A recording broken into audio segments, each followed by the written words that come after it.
So 3 Lincolns pull up in the middle of the parking lot, and out of each car, about 4 dudes come out, the shortest being 6'1", all wearing overcoats. You know they're packing heat. And Tony walks out all by himself to meet him in the middle of this dark parking lot. Tony, probably in his 60s by now, about this tall. He loved his pasta, so he's a little chunky. He walks out, and they all look at him. And Tony reaches up, grabs the biggest guy by the head, pulls him down in a headlock, whispers something in his ear, lets him up. The dude's like, "Hey, I apologize, Mr. Imperiale. I didn't know that was your son-in-law. Everything cool?" He's like, "Yeah, everything's cool here." Everybody shook his hand, apologized to Mr. Imperiale, got their Lincolns, and took off. The other night I watched a video by ex-mobster Michael Franchise. Michael did some time in prison where he had a real experience with Jesus Christ, came out, became a minister, left the mob lifestyle, has a YouTube channel that's really interesting where he talks about the mob life. But he has one segment I really like. He reviews mob movies and he tells you what's realistic and what's not realistic. He gave the most scathing review of the Many Saints of Newark, the prequel of The Sopranos that just came out. Now, I've never been a mobster, never been affiliated with the mob, but I was born in Newark, and I know a lot of Italians, and I'm going to give my review. So, my grandfather came from Italy when he was a teenager, and he tells a story. As soon as he got off the ship, they handed me a paintbrush, and he's been painting houses ever since, 12, 13 hours a day, every day, until he died of cancer in his mid-60s. My uncle tells me my grandfather used to say to him when he was a kid, "When you turn 18, you better get a job or a mirror." When he said, "Why a mirror?" He said, "Because if you don't have a job, you could watch yourself starve to death." These are the Italians I knew. Hard-working men who love God and love their family. They might be not be the most religious people you see going to mass every Sunday, but they had a fear of God and a love of their family, and they all were hard-working, patriotic Americans. And my grandfather worked hard, but he got no respect when he first came over. It was common to be called a guinea and a wop. They called them wops because they claimed when they came over they had no papers, so they would stamp on their card WOP, W-O-P, without papers, and they would make fun of them. They called them guineas because there was mostly like Irish in the neighborhood, and the Italians were a lot darker. And guinea was like a derogatory term for blacks, for black people, so they were basically calling them blacks. And back in the 30s and 40s, that was not a good thing to be called. Now, the movie, The Newark Saints, or the Many Saints of Newark, they show you the 60s, the riots in Newark. I lived there. I was born in 1965, so I was only about 2 or 3 when the riots were taking place. But I heard stories. I know a lot of the stories. My mom told me how my dad used to let the National Guard sleep in the back of his station wagon, and she would bring him food to eat.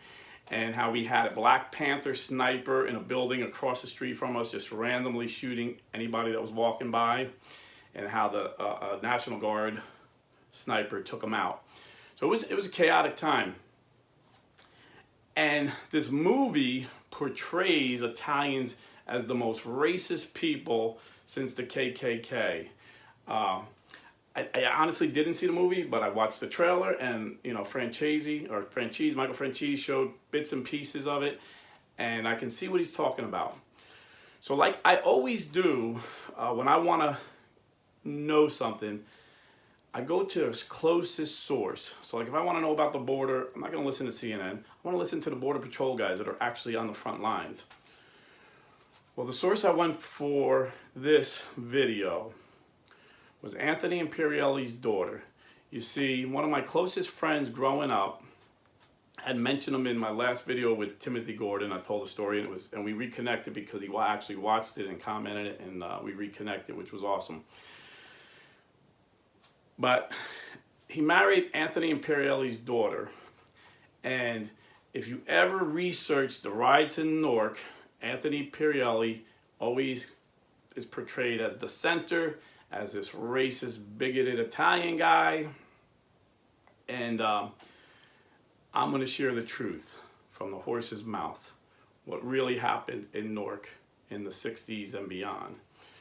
So the riots were going on, and you had people lived in sections. You know, it wasn't that they were racist. You know, Italians all came over from Italy. They congregated in a part of Newark they called Little Italy, you know, just like Little Italy in New York, because they knew each other. You know, there were families, there were friends. They spoke the same language. They ate the same foods. You had the Polish section. You had the Portuguese section. It was all in Newark. You know, they called them little ghettos. It wasn't they hated each other. It was just they congregated amongst people they knew. So when the riots were getting close to the Italian section, Anthony Imperiale, an ex-Marine, they call Tough Tony, just a tough dude. He got his friends. He said, we got to protect the neighborhood. The cops ain't coming. There's nobody here to protect us. We got to protect our own. And, you know, he got a reputation for being vicious. But, you know, just like they used to say about Trump, you know, you punch Trump and he hits you with a bat. Well, you know, that was figuratively. Tough Tony, you punch him, he's literally going to hit you with a bat. and this was his reputation. He was protecting his family. He was protecting his neighborhood. And, you know, he had black neighbors, black friends, but right now, the people that are attacking him, he didn't care if they were black or white. These were people from the outside coming in. The story goes that it was a spontaneous riot because some cop beat a black guy. Anthony Imperiale, Tony says that he had a black friend of his. Yeah, he had black friends. A black friend of his gave him a list of where all the Black Panther snipers were going to be stationed before this happened. So this was not spontaneous. And he handed this over to the police. They know this. So they were just waiting for the right time. And that was the right time. They could blame it on police brutality. And then the snipers just started shooting random people. And Tony, being the tough guy he is, gathered all his Italian friends, because that was his neighborhood, and they defended the neighborhood. And they, you know, they kept them out. They're like, you're not crossing this line. And they defended their neighborhood, and they didn't cross the line. You know, the rest of the city got tore up pretty bad. But the guy who made the movie, The Newark Saints, called Tony Imperiale a racist bigot. And he was going to put him in a scene, but he decided not to have a scene with Anthony Imperiale in there. He didn't explain why, but he went out of his way to call him a racist bigot. You know, this is a Hollywood leftist, you know, producer. And the truth is, what Imperiale's daughter was telling me is by law, you have to have permission from the family to talk about someone or portray someone in a movie if you're going to use anything other than public information. So they could get stuff from the newspapers and stuff that's been on TV and use it. But if they start making some fictional racist character that didn't exist, they would have a lawsuit on their hand. It's called stomping the grave, apparently. Or grave stomping. So that's why they didn't put anything about Anthony Imperiale, because in this guy's mind, he was just a racist bigot. And the reality is, he's far from a racist. He's far from a racist. The reality was this. His neighbor's house burnt down. Happened to be an African-American woman. He put her up in a hotel for a month on his own dime. Black children in the neighborhood were his godchildren. The African-American parents asked that he would step in because they were so close to their family to be the godfather. So he's a godfather in a Catholic sense, to African American children. You know, later in life, he started a volunteer ambulance company, because there's parts of Newark, ambulance and fire trucks are afraid to go in, you know, and saving some people's life, you know, if you're going to save someone's life, you know, minutes matter. So if the firemen and the ambulance are afraid to go in until a cop escort is there, precious moments are wasted. So he starts this ambulance company, and when he passes away, one of the African American guys that was at the funeral talks to a newspaper, and they said, "What are you doing here?" He goes, "Man, Anthony was such a good guy. I'll never forget, you know, his sense of humor, his love for people. He was just a generally good guy." He said, "You know, one time I called him and I said, you know, my mom's having, I think she's having a heart attack. She's having chest pains. You know," he goes, "You know, I live on the 5th floor of a building, you know. So I hear Tony running up the stairs, and he gets up there, and he puts down the oxygen. He takes it out, and he goes, I go, Tony, my mom's all right. It's a false alarm. She don't need the oxygen." And Tony says, "It's not for her. It's for me." But now he's a little bit overweight and, you know, a little older. So this was his sense of humor. A very funny guy. But how does the media make this guy to be out this racist monster? Well, according to his daughter, she said what they did to her dad, the media that is, was a dress rehearsal for what they did to Donald Trump. You see, because after the riots, he gained respect from the people of the community, Italians and blacks. You know, nobody wanted to be in a riot. These were outside forces coming in, stirring things up, just like people do today. So he ran for the State House of New Jersey or the State Senate rather, as an independent. And he won. The first time ever, and it's never happened since. So when he gets to the State House in Trenton, they're like, "We have nowhere for you to sit." And he's like, "What are you talking about?" He goes, "We've never had an independent here." She said, "You know, if you want to affiliate and caucus with the Republicans, you can sit with them. If you want to affiliate and caucus with the Democrats, you can sit with them." And he's like, "I ran as an independent. I'm here for the people of Newark. I'm not here for the Republicans or Democrats." He said, "Get me a chair and get me a bullhorn." This is a true story. So they give him a chair and they give him a bullhorn, and he opens it up in the middle aisle with the Republicans on his right and the Democrats on his left. And he told his family after being there for a short time, "I came there to solve problems. I came there to help the people. But none of these politicians are interested in that." And when he would call out the corruption in politics, it ruffled a lot of feathers. So they had to make this guy look like the most racist, evil man that existed. Just like Donald Trump. Donald Trump went into Washington. You know, he seen a crisis on the border. He fixed it. According to the Border Patrol guys, we had the lowest crossing in history when Donald Trump was president. We had the least amount of drugs coming across the border when he was president. We had the least amount of human trafficking coming across the border when he was president. He solved the problem. But see, that's not what the politicians wanted. The Democrats want them to come across so they have voters, and the Republicans want them to come across so they have cheap labor. Same thing with the oil industry. We had, for the first time in the history of America, we were energy independent. So I'm not going to get off on Donald Trump, but the point is he fixed problems and the establishment didn't like him. So the media and the establishment had to make him look like a racist, where never before he was a racist. And this is what they did. This is what they did to Anthony Imperiale. And now if you're curious about that story in the beginning, I'll finish it for you. So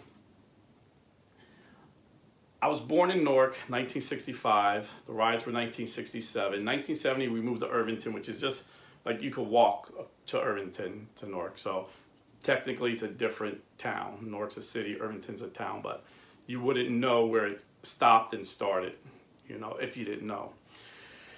So my friend John, his family moves over from Sicily. You know, my father was Italian and Irish. My mother was, German and Irish. My mom was Italian. I didn't speak Italian, but this kid came over with his family, and they all spoke Italian, spoke broken English, and we became very close friends. And, you know, we always had each other back. He was a tough kid. I was a tough kid. Just give you one quick story. His father owned a pizzeria. And this is how hard-working these Italians are. This guy owned a pizzeria. He had a TV repair shop. And all day long, he was in one or the other. Okay? His sons would go to school, come home, and come to the pizzeria after school and work till it closed down. When they had downtime, they did their homework. So these guys were either doing homework or they were working. These were hard-working Americans.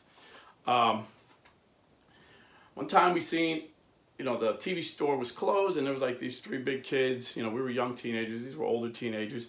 And they were messing with his dog. He had a guard dog, a beautiful Neapolitan Mastiff. And they were teasing his dog. So me and him walk out. He's like, hey, stop teasing my dog.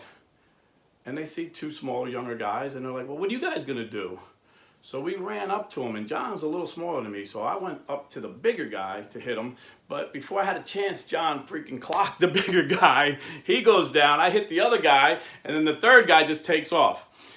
And I got dozens of stories like this. John always had my back. I always had his back. And then I remember talking to him one time when I was in the Navy, and he told me a story. And I said, John, I'm sorry I wasn't there to have you back. He said, don't worry about it. My father-in-law had my back. And this is how the story went. So John, they moved, after I went into the Navy, John's family moved into Newark. You know, like I said, Irvington and Newark was really close, but they opened a pizzeria in Newark. And there was a old school drugstore on the corner, old guy that ran the drugstore. He was a pharmacist, you know, and private little drugstore, not like CVS or Walgreens or nothing. And John walks in, he goes, hey, how you doing? And he's like, not too good. These kids are killing me. He's like, what? So he points like three teenagers laughing, walking out. He's like, they're robbing me blind. I don't know how long I can keep this store open. I'm constantly getting robbed. He goes, but if I say anything, you know, I got to worry about getting jumped. So that just infuriated John. So he ran out and he told the kids, give me everything you stole back. Kids mouthed off. John punched them. They're like, we're coming back with our brothers. We know you're the pizzeria. We're going to shoot that store up tonight. John knew that they had bigger brothers that, you know, were bad dudes. So he calls his father-in-law. He says, Dad, you know, I got some trouble. You know, what do you think I should do? He says, I will be right down there. So Tony Imperiale comes down. You know, these are classy guys. He got him and his friends, and they're all in suit and ties. And they're hanging around the pizzeria. And then 3 Lincolns pull up. All these dudes come out, look like they're packing heat. John's like, what do we do? He's like, don't worry about it. I'll take care of it. Tony walks out to the middle of the parking lot. Like I said, grabbed the guy, whispered in his ear, lifted him up. The guy apologized because he realized this was Anthony Imperiale's son-in-law. And Anthony Imperiale is not a guy you mess with. He's not going to go attacking you because of your race, but he will protect his family and he will protect his neighborhood. This is all this man has ever done. And Hollywood just wants to portray this guy as a racist, bigot, horrible person. When I talked to his daughter, she was in tears. She said, everything my dad told me is playing out now.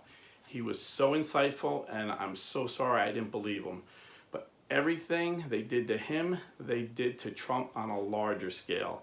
And everything he warned was going to happen in this country is happening. So my dad loved the Catholic faith. He had a personal relationship with God. He loved his family, and he was always trying to do the right thing. Now, I met her dad at St. Lucy's Church at their marriage. I wasn't real close with the guy, but I could see he had a funny sense of humor. He was a funny, quick-witted guy. He was very likable, very charismatic, very likable guy.